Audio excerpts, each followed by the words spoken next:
Hello and welcome to another JACC interview with one of our wonderful authors of a paper that is coming out at ACC.25. I'm Neha Pagidipati, and I'm privileged to be an associate editor at JACC. I'm also a preventive cardiologist at Duke and director of the cardiometabolic prevention program. And I am joined today by the first author of the paper that we're going to discuss today, Dr. Kausik Ray from Imperial College London. Dr. Ray, welcome, and thank you for joining us. Thanks, Neha. Thanks for the opportunity to discuss our paper, which hopefully the audience will enjoy. Amazing. So today we're going to be discussing your paper on Solbinsiran, which is an ANGPTL3 inhibitor. And what you have submitted to us is a phase 1 study that has both animal data, preclinical data, and phase 1 clinical data. And at JACC, we're not necessarily known for our phase 1 trials that we publish, but this had so much clinical relevance that we were really excited to move forward with this. So maybe I'll start with kind of the background. What was the clinical problem that you all were trying to solve that, Solbinsiran may be a potential therapy for?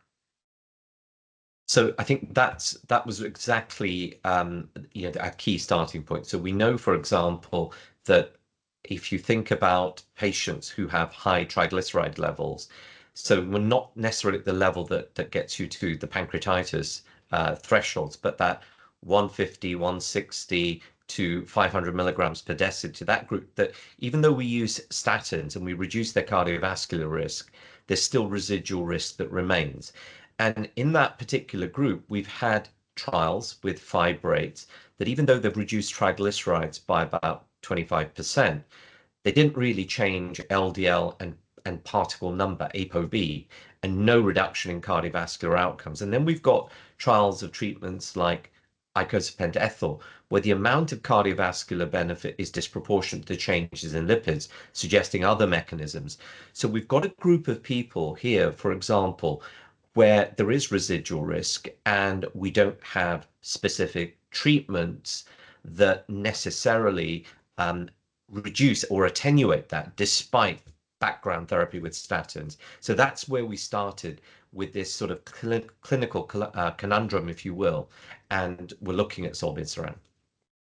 Amazing. And, I think for maybe the average cardiologist like myself, triglycerides have been confusing because I would say that back in medical school, we were told, don't worry about it too much. It just means they need to lose some weight and exercise. And then, there's been a lot more recently about the risk associated with individuals who have elevated triglyceride levels. And I think it's really becoming kind of coming back more into the forefront of our clinical practice. So I'd love for you to walk us through a little bit of the phase 1 study and what you found, and then particularly focusing, since this is a phase 1 study, on the safety and if there were any safety signals. Absolutely. So we were interested in looking at a inhibitor of angiopoietin-like 3 protein, ANGPTL3 as it's called. There are a number of pathways that regulate triglycerides. So this is one of many of those particular pathways. And we know from genetic studies, if you basically have lower levels of ANGPTL3, you will have lower levels of triglyceride, slightly lower levels of ApoB, slightly lower levels of LDL cholesterol, and slightly lower levels of HDL cholesterol, and a lower risk of cardiovascular disease. So this is a genetically validated target. And what Solbinsiran does, it belongs to a class of therapies called siRNA. So if you like, most people have heard about inclisiran. That was, if you like, the prototype for this whole vehicle, this way of targeting proteins that the liver makes. But what we do here is we've got a different oligonucleotide sequence. So the siRNA sequence matches the messenger RNA for ANGPTL3. Once you inject this, it's taken up specifically by the liver, and like all other siRNAs, it stops the translation of the message into the protein. So what you see is in this study that you can actually reduce ANGPTL3 in the circulation with single or multiple doses up to about 85%, and that translates into a reduction in triglycerides of over 70%, ApoB reductions that are in the 30s, for example, LDL reductions as well. So basically, in a dose-dependent fashion, you can basically see on-target effects of those atherogenic lipoproteins being altered. Now, we basically had 40 people where we had a single ascending dose and compared it to placebo. And there was a second group of 16 people where we gave them a second dose at day 29, and we followed people up for roughly about 90 days, just under that. And as with all injectable therapies, at the injection site, you might see a little bit of let's say, itching or redness, but consistent with all other siRNA therapies that we've seen, essentially a very clean biological profile. So no concerns about liver function tests, kidney function, or anything else, albeit with the sample size that we've got, which then begs the question of the slightly larger studies at phase 2 and phase 3. Amazing. And so, first of all, the phase 1 study in some ways was like a phase 2 in that it showed effectiveness that was, in terms of lowering ANGPTL3 and lowering triglyceride levels and things in a pretty significant manner. But I know that the actual phase 2 study is going to be presented at ACC, and we're very excited for that. Maybe you can walk us through, this isn't the first agent targeting ANGPTL3. There are others, and they've had somewhat of they're different. Each of them is different, had somewhat of a checkered past. There's evinacumab, which, is on the market for homozygous and severe heterozygous familial hyperlipidemia. Not necessarily that easy to get or easy to administer, but it's out there, which is exciting. There's buprenorphine, which was the antisense oligonucleotide, which seemed to have some negative effects on hepatic fat, and so I believe that that's not moving forward. And then there's Edasiran, which is another siRNA against ANGPTL3 that is moving forward. And so I'd love to hear from you how you see this, how you see the entire agent of class in the entire class of agents moving forward. Well, I think that's, again, it was one of the reasons why this study and this whole therapeutic area is so important. We've got an unmet need.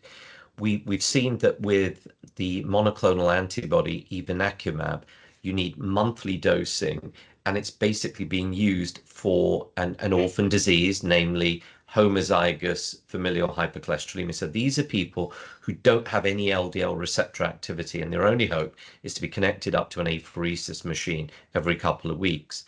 And the way that ANGPTL3 inhibition works is that not only does it reduce that triglyceride production, but it increases clearance of the VLDL particles, the precursors of LDL, through a separate receptor, which basically clears those triglyceride-rich lipoproteins. So it works through an LDL receptor independent pathway. So that's how it works in that group. But if you are managing, if you think about hypertriglyceridemia, it's way more common than heterozygous FH. So bringing those people in to have a 1-hour infusion every month, we're not going to be able to manage to do that. So for a common condition, what do? You rightly pointed to buprenorphine, and that's an antisense oligonucleotide. So it works on RNA, messenger RNA, but within the nucleus rather than in the cytoplasm, which is where the siRNAs work. And it uses a different enzyme that it utilizes to target messenger RNA breakdown. And that has to be dosed more frequently. So that was dosed every 2 weeks to every month. And what was found in a dose-dependent fashion, up to about 24 weeks at the highest doses, there was an increase in transaminases and also hepatic fat. And so as a result of that, that development program was terminated. And so the question then is it something to do with ANGPTL3 inhibition per se? Now, we haven't seen that with evinacumab, but evinacumab works in the circulation. It's a monoclonal antibody, so it doesn't get into the liver.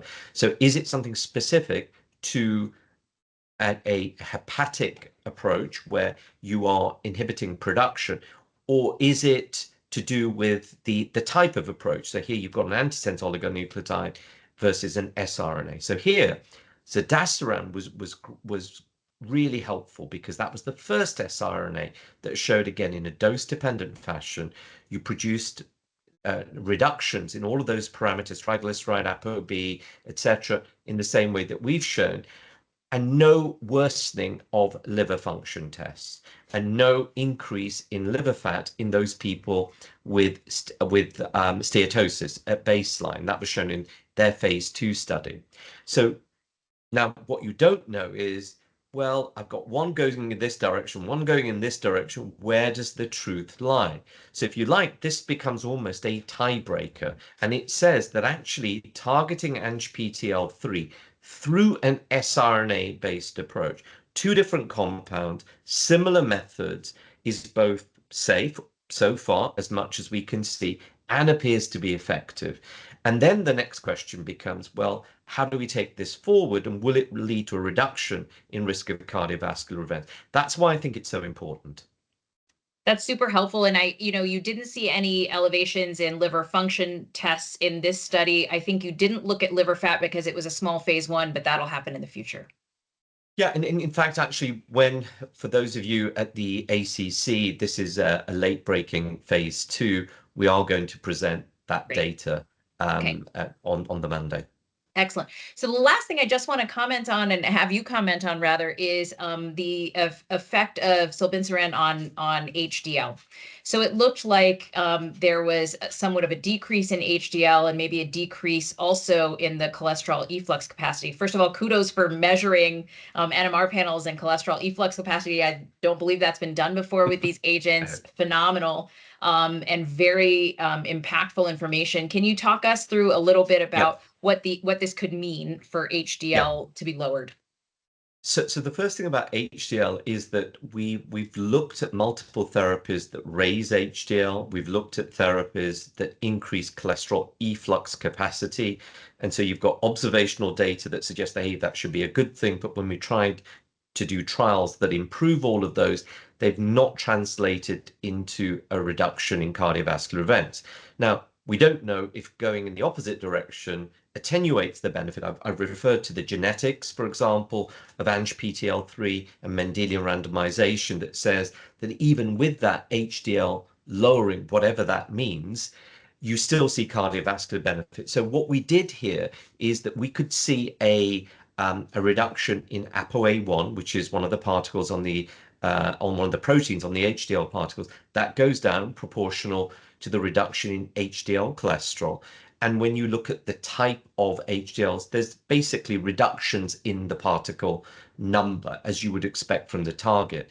And because the total amount goes down, the total efflux capacity goes down because you've got less of those.